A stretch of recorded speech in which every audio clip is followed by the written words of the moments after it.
நாங்கள் தேர்தலில் வேலை செய்யும் பொழுது இன்றைக்கு தான் ஊடகங்கள் இவர் இந்த சாதி இவர் அந்த சாதி அப்படின்னு இன்னைக்கு விவாதிக்கிறாங்க.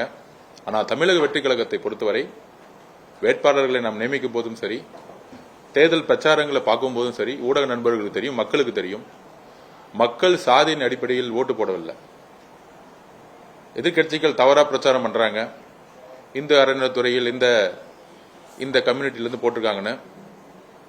ரமேஷ் அவர்களோட கம்யூனிட்டி அவர் இருக்கிற வரைக்கும் எங்களுக்கு தெரியவே தெரியாது. தமிழக வெற்றி கழகத்தை பொறுத்த வரைக்கும் எல்லோரும் இளைஞர்கள், பெண்கள் அதிகம்.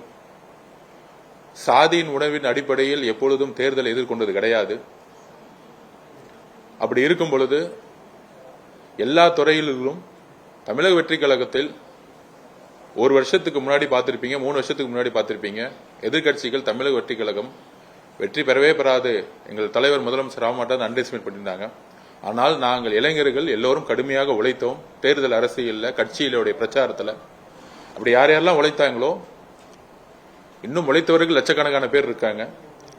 அதுல தலைவர் அவர்கள் எந்த விதமான அடிப்படையும் இல்லாமல் அவங்களோட உழைப்புக்கு ஏற்ற மாதிரி ஒவ்வொரு துறையும் அவரே முழு மனதுடன் எல்லாருக்குமான வாய்ப்பை கொடுத்திருக்கிறாரு. அதனால இந்த பழைய தேர்தல் அரசியலா இருக்கக்கூடிய இந்த திமுகவும் அதிமுகவும் இவர் இந்த சாதி அந்த மதம் அந்த அரசியல் எல்லாம் தமிழக மக்கள் தூக்கி எறிஞ்சிட்டாங்க.